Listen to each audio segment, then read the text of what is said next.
thanks for joining me today for episode 40 of Podcasting Your Brand. I'm your host, producer Jemmy, providing learning lessons for you to podcast your brand. And today, I'm going to share part 2 of this next series of episodes, the technical side of launching, where I'll cover with you the methods of recording and how important it is to choose the right space. Finally, I'm covering the where. Woohoo! This episode is brought to you by my own brand, Flintstone Media. Listen in and let's do this. Hello again, and welcome to part 2 of the technical side of launching. Episode 39 on equipment and getting connected was a doozy. So I'm giving you a much lighter episode this week. At least I think I am. We'll see as I'm getting into it. I'll be covering steps 3 and 4 of the process, recording your audio, and creating the right space to record in. Yes, this episode will finally get into the where I've been promising. See, episodes 33 through 37, if you haven't listened to them yet, they started you off with a conceptual side of launching, covering the what, the why, the who, the when, and the how. So finally, in the back half of this episode, I'll be getting into how to create the best space for you to record in, which is the long-awaited where piece of the launch puzzle. So let's start with recording your audio, since it's a bit essential to having a podcast. All right, essentially your options split into 2 categories, hardware versus software. And I'll run through the hardware real quick for you because the main option, a mixer, I already covered in the last episode on equipment.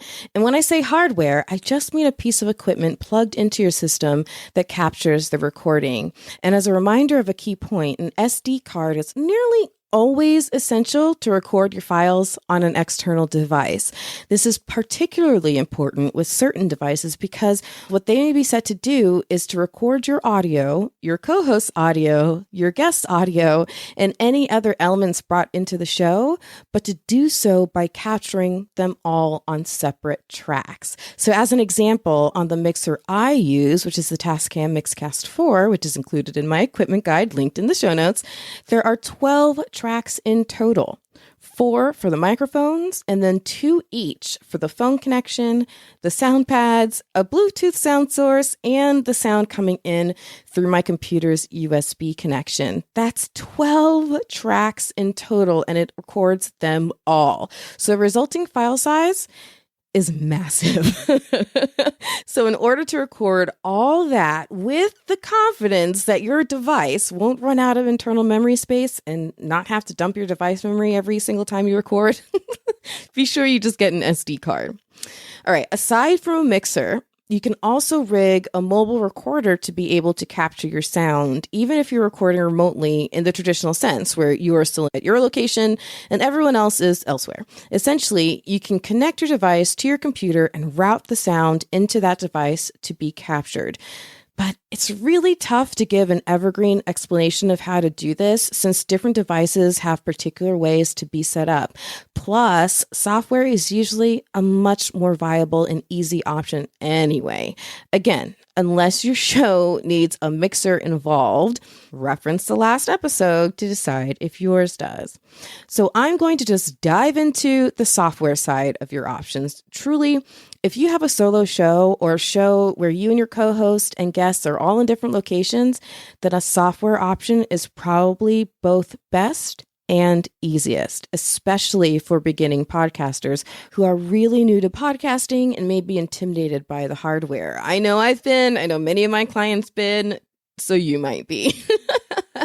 Well, the software lives right on your computer like any program. And rather than saving on an SD card, your audio files are saved right on your computer. So key tip, make sure you have a good amount of available memory on your computer or set your program to save to an external hard drive. But there are various software-based options available for recording. Commonly used by many podcasters is the same software that they end up using to edit. There's Hindenburg, which is what I personally use. And there's also Adobe Audition, Audacity, GarageBand, and many, many more.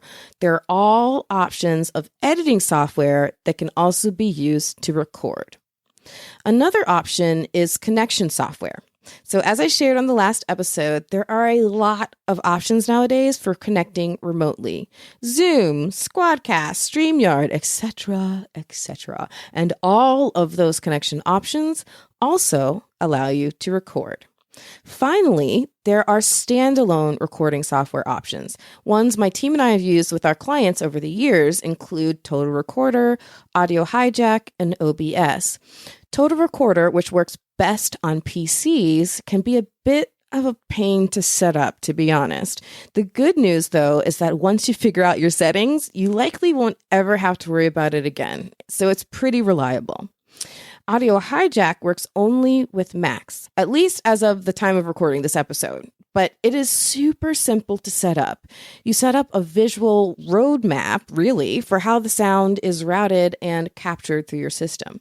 And I loved using it for years when a Mac was my system's primary computer. And that third option, OBS, stands for Open Broadcaster Software. It works on PCs, Macs, and even Linux systems. Now, it is a bear to set up, like a bear.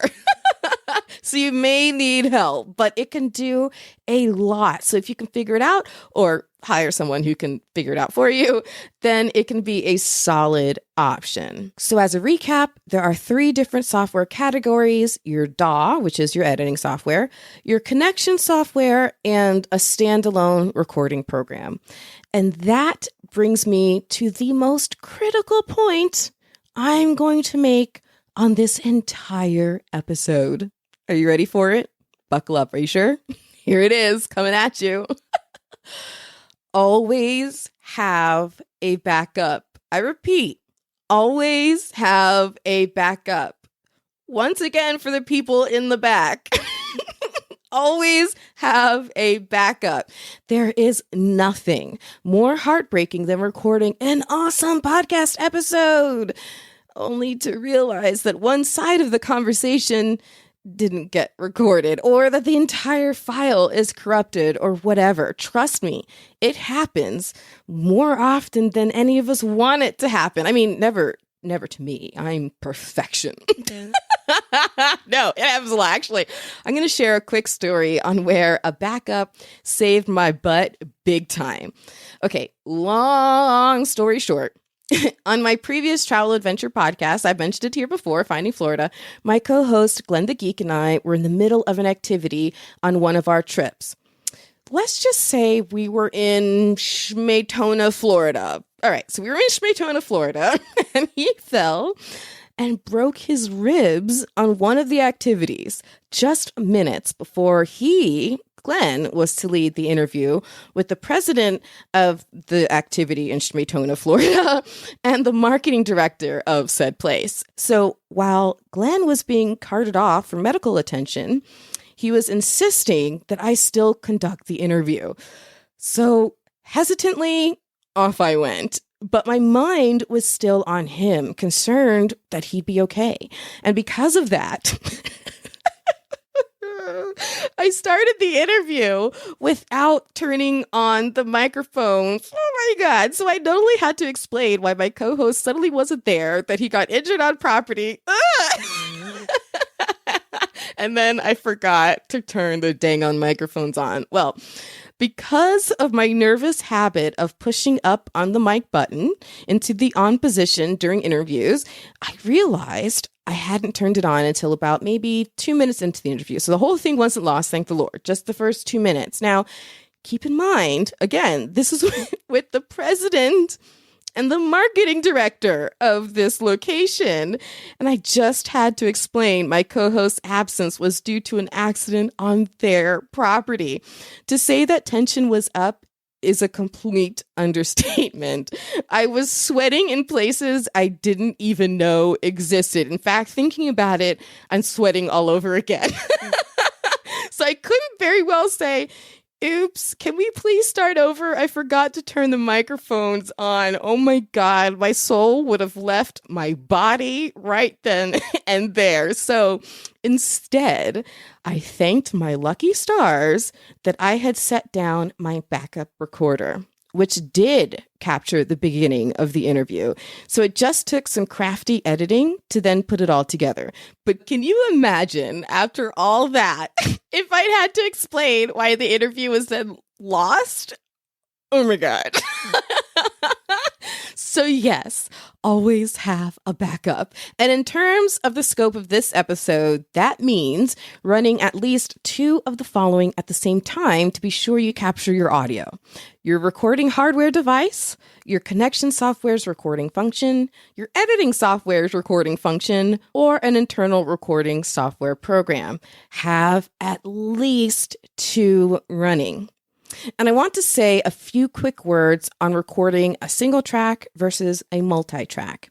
And this only applies if you don't have a solo show, really. But when recording, there is typically a setting for recording on a single track versus a multi-track, where each sound source is captured separately. As I explained, that my own mixer has 12 tracks in total. And your decision on this function will greatly affect your editing process. Now, I'll be doing lots of episodes on editing in the future, but for now, the difference essentially is this, and it's important to cover this because you want to be thinking about this when you decide how to record. If you record on a single track, the benefit is that it's typically a lot easier to edit because there's only one track you have to work with. So sound will never be out of sync between the 2 different sources of the conversation. That's the pro.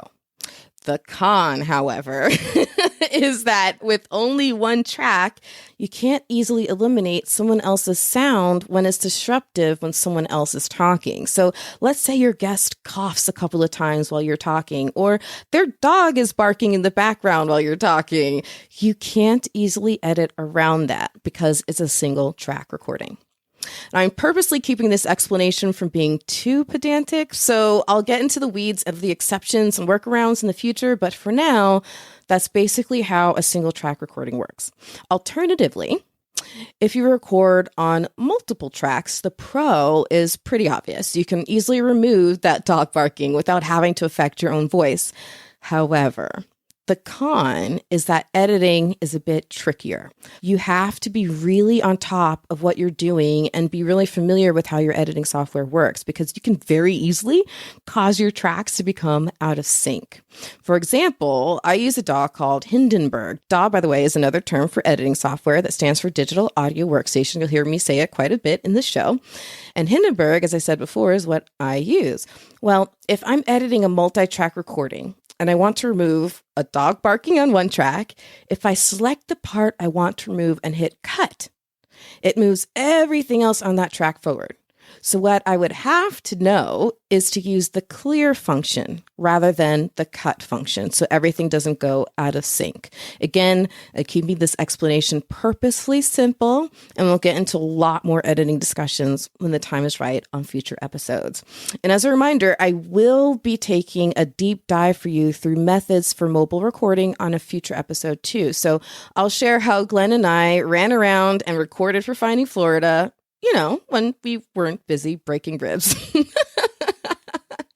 But on episode 12 of my other show, the Podfest podcast, which Glenn is also my co-host for, he and I gave a laundry list of tips on this topic. So I'll include a link in the show notes to that episode as a resource for you on mobile recordings in the meantime. Okay, up next, you want to be sure that you choose the right space and then prep it for the best quality audio that you can. That's right. Let's finally talk about the where. If you listened to the last episode, which you really should, then you heard me mention my sheet of tips that you can download for how to improve your sound on remote recordings. And those tips touch on system and connectivity issues, but I'm also going to include it in this episode's show notes too, because it also touches on how to improve your space. And there will be an additional PDF for you that touches specifically on setting up your space. So let's dive into it. The goal with your space is to minimize any echo effect so you don't sound like you're in a cave. So generally speaking, these are the rules of thumb. Number 1, you want your space to be as quiet and isolated as possible. Right now, I've just sent my son off, who was watching television in the next room to where I'm recording.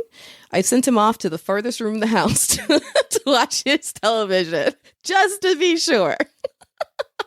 All right, number 2, you want to choose a smaller space rather than a larger space, because the larger the room, the more cavernous the final sound will be. And similar to that point, you also want to make sure you know your microphone too. Most dynamic microphones need you to be within about an inch of it. Some even need you to practically make out with it, but know your microphone in order to know how it best captures your sound in your space. Also key are the kinds of surfaces around you. Surrounding yourself with softer surfaces is so much better than recording in a room full of harder surfaces. The reason for this is that soft surfaces absorb sound and keep it from bouncing around you. As an example, my brother records his show, The Fresh Mix, on a glass table. Oh my God. Yeah, I just said a glass table, but he puts a blanket over it first. So there's a glass table with a blanket over, and then it's his equipment. So at least the blanket helps deaden that sound. If you ever see a radio station, the walls are sound treated with special paneling for this exact reason. But as a podcaster, you probably can't afford to rent a professional radio station studio, but many podcasters do one thing in particular. What do they do? Well, lots of podcasters record in their closets. It's completely true. What I recommend is finding a good space in your place that works for you. Set up your equipment to make yourself comfortable. Place your mic at a height and angle that feels natural for you so you can get up really close to it and not feel like you're hunching over. And then do a test recording. See how you feel about the final sound. If it feels echoey, try testing in a different location. And that's essentially all there is to the where issue, until it becomes more complicated because you have a mobile show that records in different places all the time. And that sense of handling the where will be part of my future coverage of mobile recordings that I keep promising. I promise it's coming. And again, I covered a lot of that subject matter with Glenn on episode 12 of the Podfest podcast. So I'll link to that in the show notes. And to close this episode, I'll share some of the most commonly key and helpful points from those PDFs that I've linked for you. So number 1, move your cell phone away from the microphone and your system. Like literally as far away as you can, all right? Every time you receive a text message, an email, whatever, your phone receives a signal, and that signal can interfere with your audio quality if you're on Wi-Fi, as most of us are these days. So keep your phone far away from your system. Number 2, turn off any fans and your AC. Just trust me on this one. Number 3, close other apps and programs that you may have open on your computer. And I'm sure anybody who's seen my desktop through a Zoom meeting share or whatever is laughing their butts off right now because I notoriously have a ton of programs and browser windows and things always open on my computer. But when I'm getting ready to record, I shut those down. Why? Well, having too many programs running or browser tabs open can really challenge your system's processing power and slow things down, including your conference and or recording software, which really janks up your recording quality. The 4th and last tip that I'll share with you today is to just restart your connection software. And if that doesn't clear up the issue, try restarting your whole entire system and computer. Sometimes system gremlins just need a straight up eviction notice. And that complete reset can sometimes be the magic key. But there are a lot more tips mentioned in those PDFs that you can download. So be sure to check out the show notes for today. And as a quick reminder, while you're building your podcast to expand your brand, you can immediately be monetizing your expertise on the Owl app, spelled with 2 W's and 2 L's. Let people pick your brain after they first picked their payment method. Sign up with my referral code PL954123 and get your $10 credit. And you can meet me on Owl for a one-on-one call about your podcasting questions anytime I'm live on that app. But until then, I have a whole host of free tips for you on my website. Just check out flintstonemedia.com/free tips. And you can also download my full pack of top tips at flintstonemedia.com/top tips. I'll include that link in the show notes too. All right, up next on episode 40, I'll continue with part 3 of the technical side of launching, covering the 2 items you have to secure in order to submit your show to the podcast platforms, which were steps 5 and 6, your trailer track and your show art. So if you're not yet subscribed, be sure you do. Thanks for tuning in to Podcasting Your Brand. In this new chapter of the show, I'm revealing how you can harness the power of podcasting to expand your brand. So come and pick up what I've been putting down since 2014. Avoid common mistakes and snake oil salesmen. Propel your podcasting and branding forward with these tips on this show. And if you have questions or are interested in becoming a sponsoring brand of the show, don't be shy. Reach out to me, Jemmy, spelled Jaime, at flintstonemedia.com. It's producer Jemmy signing off for now. Remember, the only thing more powerful than your voice is your spirit to use it. So turn that mic on.